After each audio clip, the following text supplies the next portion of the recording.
So why do people hate on the end of Attack on Titan? The unsolved questions, Ymir loving the man that literally sent her through hell and back, Eren's character being quote-unquote ruined, yes, and yes. But in today's video, I'm going to be solely based on a single organism.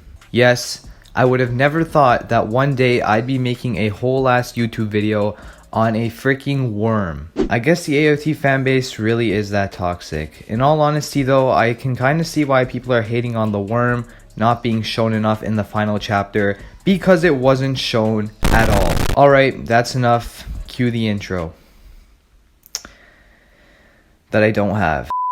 The worm that was introduced in chapter 137 of Attack on Titan quickly became one of the most threatening things for the Alliance. And yes, I'm going to be calling it the worm for the rest of the video. I don't care about its scientific name.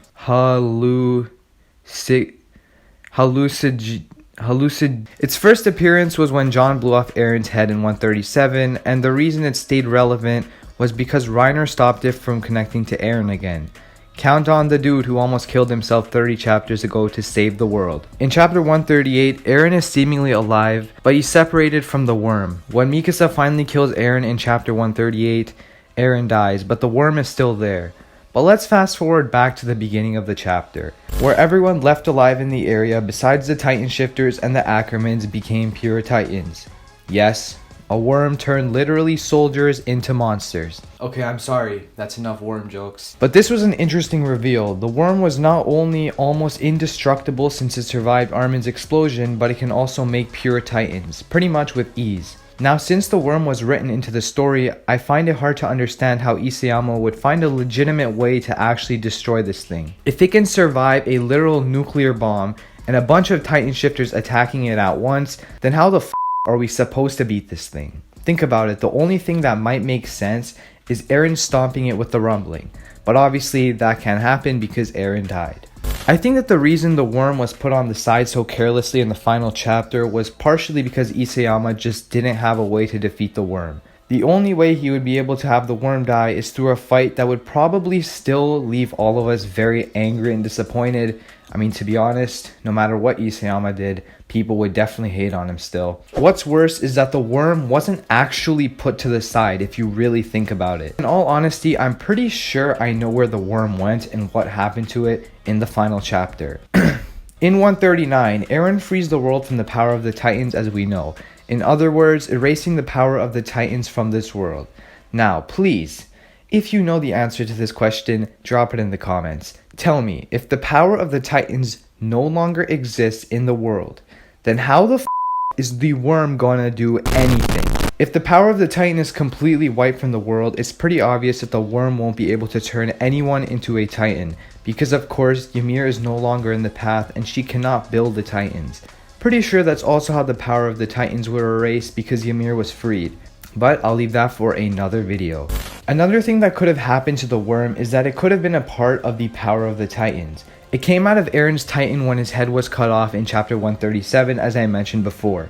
The worm came directly out of a Titan's neck, which would kinda mean that in a way, it's a part of the power of the Titans. Remember in chapter 136, when Gabby talked about the thing that attached to Eren's neck, she says, something jumped out of Eren's spine, and goes on to say that it is the founding Titan. The last important thing, and I guess the only important thing, that Gabby says in the entire series is that is the true nature of the power of the Titans. The origin of the worm is when it attaches itself to Ymir in chapter 122. The worm gives Ymir the power of the founding Titan. We know the reason the worm did this is because its main goal is to reproduce. 2,000 years later, it attaches itself to Eren's decapitated head in chapter 119 and gives him the power of the founding Titan, just as it did with Ymir. What does this mean? Most likely it means that this worm is not only a part of the power of the Titans, but it is a physical representation of the nature of how the power of the Titans work. Oh my god, how many times did I try and say that sentence? Holy Lord. We know that the nature of the power of the Titans is to reproduce, and if this thing is a representation of the power of the Titans, if I say that one more time, I swear to God, it would make sense that it created an army of Titans because its main goal was initially to reproduce. If you think about it, it's the complete opposite of Aaron's plan of destroying everything. So all you Aaron fanboys thinking Aaron should have destroyed the world, shut up, that was not the point of the story. So now that we know all of this, it should make sense that when Mikasa freed Ymir in the final chapter, the power of the Titans was ultimately erased from the world. And when that happened, the worm was no longer able to reproduce because the Titans' original purpose of existing was to reproduce. That's the main reason this worm clung on to Ymir in chapter 122, and the reason the power of the Titans was first introduced to the world in the first place. When Eren frees the power of the Titans from the world, the worm is no longer able to reproduce because the power of the Titans has been completely wiped away.